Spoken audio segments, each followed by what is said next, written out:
Hey everyone, in this video we are going to discuss about the odontogenic keratocyst, which is also known as the primordial cyst and the keratocystic odontogenic tumor.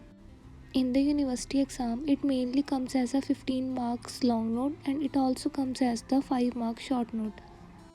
The main headings under we cover OKC are its definition, clinical features, associated syndromes, classification, radiographic features, histopathological features and treatment.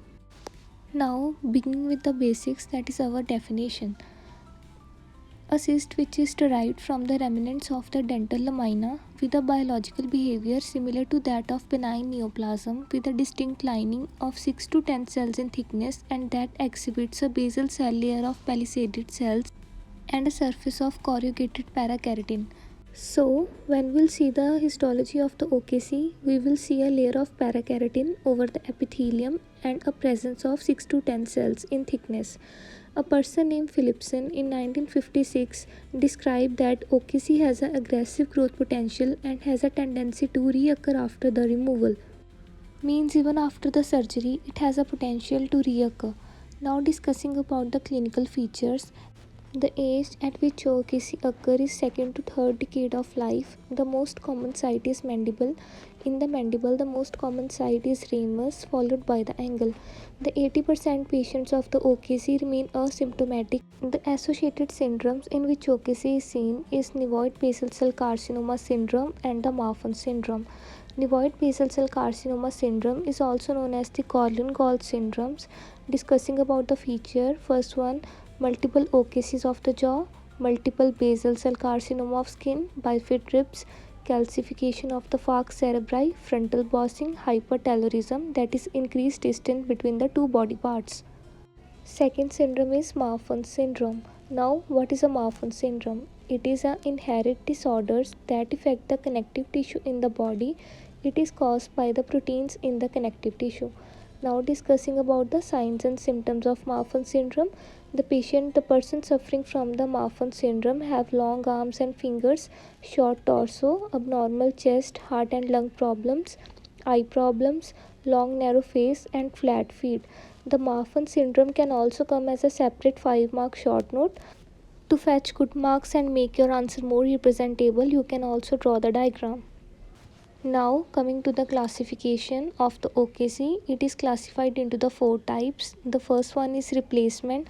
As the name suggests, it means forming in the place of another tooth. Second one is envelopmental, which means surrounding the crown of an impacted teeth.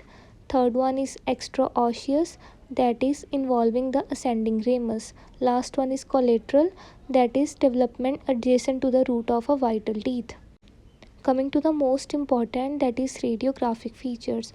The radiographic features are distinguished into unilocular, then multilocular and then single and the multiple. In this X-ray, the marked radiolucency describes as the OKC and it is located in the right lower third molar region, which is the third most common site for the OKC to occur. It is a unilocular type of radiographic feature. Now discussing about the histopathological features, coming to the first one, that is presence of thin uniform lining of parakeratinized squamous epithelium, usually 6 to 10 cells in thickness as we discussed in the definition.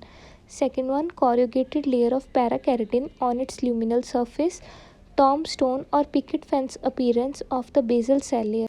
In the upcoming video, I will show the tombstone so you can relate to it. Next one is lack of retipac formation, focal separation of epithelial lining from the connective tissue. There is separation of epithelial lining from the connective tissue. Dental lamina rest or microcyst formation occur in the capsule wall and there is a lack of the inflammatory response. The microcysts which are discussed in the histopathological features can also lead to the reoccurrence of the OKC. Now, the histology of the OKC is represented on the left side and the tombstone is located on the right side. So you can better relate the tombstone appearance to the histology of the OKC.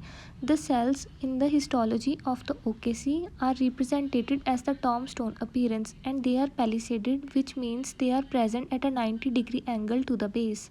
We can also appreciate a parakeratin layer on the luminal surface. And there is also presence of the microcyst in the capsule wall of the OKC.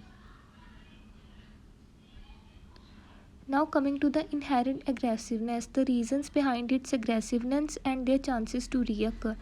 One by one we will discuss that. The first one comes our high mitotic activity. The cells of the OKC shows high mitotic activity, presence of prostaglandins and collagenase, and third one is increased concentration of leucine aminopeptidase. They are present in increased concentration in the cells of the OKC. Fourth one, acid phosphatase in the epithelial lining. The epithelial lining of the OKC contain acid phosphatase. Fifth one, it has a high reoccurrence rate, that is from 3 to 62%. Sixth one, incomplete removal of the cystic lining. For example, during any surgery, there is incomplete removal of the cystic lining and the cystic lining remain behind, which can further lead to the reoccurrence.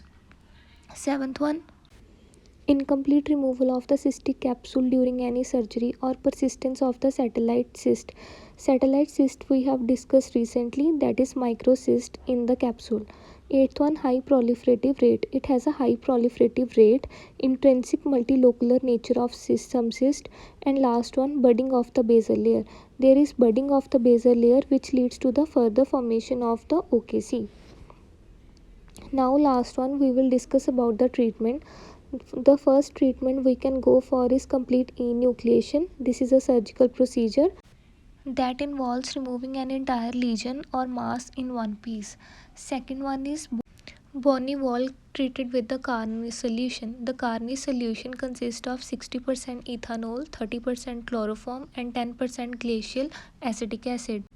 And the last one is peripheral osteectomy, which is a surgical procedure involving removal of a thin layer of the bone.